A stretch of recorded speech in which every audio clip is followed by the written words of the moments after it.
အားလုံးပဲမင်္ဂလာပါကျွန်တော်ရဲ့ channel လေးကနေပြန်လည်ပြီးတော့ကြိုဆိုလိုက်ပါရစေကျွန်တော်ဒီနေ့တင်ဆက်ပေးသွားမှာကတော့ Honda ကင်းတွေကကျွန်တော်တို့ရဲ့ hero လေးရင်းရဲ့အကြောင်းကိုပြပြပေးသွားမှာပဲဖြစ်ပါတယ်ကဲအားချောင်းလီဘောမနေပဲဇလန်းလေးကိုစလိုက်ကြရအောင်ဗျာရင်းလေးကို HOK ကဘာကြီးရဲ့အလယ်မြေပြန့်ဒေသမှာရှိတဲ့ချန်အန်ဆိုတဲ့မြို့လေးမှာမွေးဖွားခဲ့ပါတယ်သူမရဲ့မိဘတွေကချန်အန်မြို့ရဲ့စစ်မှုရေးကျွမ်းကျင်တဲ့နာမည်ကြီးဗိုလ်မှူးမျိုးနွယ်တွေပေါ့ရင်းလေးကငငယ်လေးတွေကလူတွေကိုကောက်ွယ်ပေးခြင်းနဲ့သူရဲကောင်းတို့ဖြစ်လာဖို့ရန်အိမ်မက်တွေမှတ်ခဲ့ပါတယ်သူ့ရဲ့ကလေးဘွားတွေကလူကြီးပြောနေကြဇလန်းလေးထဲမှာကြီးလက်ဒေသတွေကိုကောက်ွယ်ဆောက်ရှောက်ဖို့မြင်းစီတောက်ကသွားတဲ့မိန်းမသားတစ်ယောက်လိုသူရဲကောင်းကြီးဖြစ်ချင်ခဲ့တာပေါ့မြင်းစီတက်သွားတဲ့မြို့သမီးကမိန်းမသားတစ်ယောက်ဖြစ်ပေမဲ့လည်းနောက်ဆုံးမှာတော့ဘုံဘုံကြီးတစ်ယောက်ဖြစ်လာပြီးသူမရဲ့မိတောက်နေတဲ့လမ်းကြီးတစ်ချောင်းနဲ့ရန်သူတက်ရာကြီးကိုခုခံတိုက်ခိုက်နိုင်ခဲ့တယ်လို့သူမသိခဲ့ရတယ်လေကျွန်တော်တို့ရဲ့ဟီးရိုးလေးရင်ကလည်းလီမင်းသမီးကြီးကိုအားချတူးယူခဲ့ရတဲ့အတွက်သူမရတဲ့ရှိတဲ့တစ်သားလန်တို့ချောင်းကြီးကိုယူကလီမင်းသမီးဟန်ပန်ကိုတူးယူပြီးသူမတီနာလေသလားလန်နဲ့ပတ်သက်တဲ့အတိုင်းတွေကိုလေ့လာပြီးနေဖို့မချောင်မိုးရမချောင်စူးစမ်းနေခဲ့တာပေါ့သူမရဲ့တစ်သားတို့လန်နိုင်ကြီးနဲ့အတူကျွန်တော်တို့ရဲ့ဟီးရိုးလေးရင်လေးကတဖြည်းဖြည်းနဲ့ကြီးပြင်းလာခဲ့ပါတော့တယ်ဒါပေမဲ့လည်းပတ်ဝန်းကျင်ကလူတွေကတန်ဖိုးရှိလာတဲ့အမျိုးသမီးအပြိုတယောက်ရဲ့အချိန်တွေကိုဖုံးတီးနေခဲ့တယ်လို့ထင်နေခဲ့ကြပါတယ်ရင်းလေးကလင်မင်းသမီးရဲ့လန်နံကိုဒီနေ့မှမြင်တွေ့ခဲ့ရပါတယ်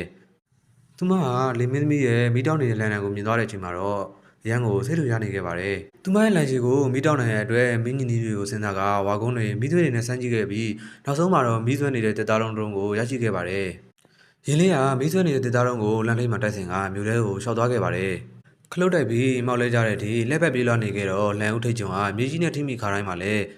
မိပွေနေမိဘတွေလွှဲစင်နေခဲ့တာပေါ့။